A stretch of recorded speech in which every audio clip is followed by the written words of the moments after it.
अब हम ये बोलना चाह रहे हैं कि जनगण मन जब आप पढ़ते हैं तो जनगण मन में क्या दिखता है कि ये देश दिखता है और देश की जनता दिखती है। जब आप वंदे मातरम पढ़ते हैं तो वो तो एक भगवान और देवी के बारे में पूजा की बात है उसमें। अब उन मुजाहिदीन आज़ादी को क्या बोलेंगे जिन्होंने इस देश के लिए कुर्बानी दी, चाहे वो मौलाना महमूदुल हसन हो, हुसैन अहमद मदनी हो, मौलाना अबुल कलाम आज़ाद हो, मौलाना काफ़ी हो। ये तो देश को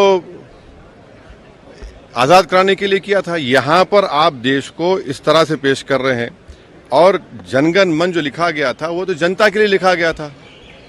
और मैं कह रहा हूँ कि 1950 में राजेंद्र प्रसाद ने बहुत बड़ी गलती की।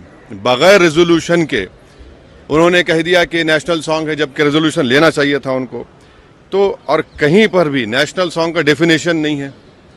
तो आप इसको इस तरह से मुसल्लत कर रहे हैं देश के ऊपर, तो ये गलत है बिल्कुल। आर्टिकल 25 फ्रीडम ऑफ रिलीजन है, उसके स्टैंजास पढ़ लीजिए आप। मैं एक मुसलमान हूँ, मैं सिवाय अल्लाह के किसी की इबादत नहीं करता हूँ। अगर मैं किसी की बात करूँगा तो मुसलमान कहाँ रहूँगा? तो आप तो आर्टिकल 25 का, 26 का, 29 का ग्रेव वायलेशन कर रहे हैं। और ये बता दीजिए, ये संघी आरएसएस के लोग कभी वंदे मातरम पढ़े? ये लोग कहाँ पढ़े बताइए? माफीनामे लिख रहे थे। और हिंदू महासभा और मुस्लिम लीग तो फौज जमा कर रहे थे अंग्रेजों को देने के लिए। आपने कभी जिंदगी में पढ़ा ही नहीं। और आखिरी बात, हमारा संविधान का जो प्रियम्बल है वो किससे शुरू होता है? वी द पीपल, भारत माँ से नहीं शुरू होता है ना। कहाँ शुरू होता है? तो आप तो ये तो बिल्कुल ही संविधान के खिलाफ, उन मुजाहिदीन आज़ादी के खिलाफ। और जो काम बोस नहीं किए, रविंद्रनाथ टैगोर नहीं किए, वो काम आप ये कर रहे हैं। जो कमेटी बनाई गई थी उन्होंने कहा कि नहीं।